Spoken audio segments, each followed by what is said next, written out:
জামালপুরের ইসলামপুরে পারিবারিক বিরোধের জেরে একই পরিবারের ৪ জন আহত হয়েছেন। শনিবার বিকালে উপজেলার দক্ষিণ দরিয়াবাদ এলাকায় এ ঘটনা ঘটে। স্থানীয় সূত্রে জানা যায়, পারিবারিক কলহের এক পর্যায়ে দুপক্ষের মধ্যে তুমুল বাকবিতণ্ডা হয়, যা পরে সংঘর্ষের রূপ নেয়। এতে রুনা বেগম নামে এক গৃহবধূ মারাত্মকভাবে আহত হন। তাকে উপজেলা স্বাস্থ্য কমপ্লেক্সে নেওয়ার পর কর্তব্যরত চিকিৎসক উন্নত চিকিৎসার জন্য জামালপুর জেনারেল হাসপাতালে পাঠান। এ ঘটনায় আহত হন আরও ৩ জন, যাদের স্থানীয়ভাবে চিকিৎসা দেওয়া হচ্ছে।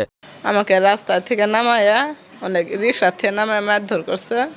এমনভাবে মারছে ৮-১০ জন ছেলে মেয়ে সহ আমার মারছে। আর এমন মারছে গ্রামে ৮-১০ জন মানুষ ছেলে মেয়ে সবাই মিলে মারছে।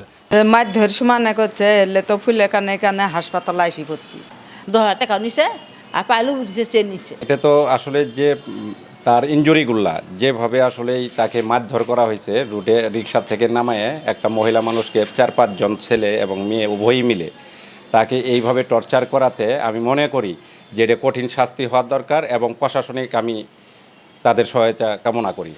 ইসলামপুর থানার অফিসার ইনচার্জ সাইফুল্লাহ সাহেব বলেন, সংঘর্ষের খবর পেয়ে ঘটনাস্থলে গিয়ে পরিস্থিতি নিয়ন্ত্রণে আনা হয়েছে। লিখিত অভিযোগ পেলে তদন্ত করে প্রয়োজনীয় ব্যবস্থা নেওয়া হবে। ইসলামপুর থানাধীন দক্ষিণ দরিয়াবাদ এলাকায় পারিবারিক কলহ দীর্ঘদিন যাবৎ চলতেছিল। তারই জের ধরে গত শনিবার দুই পক্ষের বিরুদ্ধে একটি মারামারির ঘটনা ঘটে এবং এক পক্ষের একজন মহিলা গুরুতর আহত হয়ে হাসপাতালে ভর্তি আছে। সাথে আরও ৩ জন, মোট 4 জন গুরুতর আহত হয়েছে, তারা হাসপাতালে চিকিৎসাধীন আছে।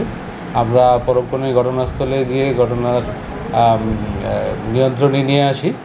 আমরা অভিযোগ পেলে পরবর্তী ব্যবস্থা অবশ্যই নেওয়া হবে।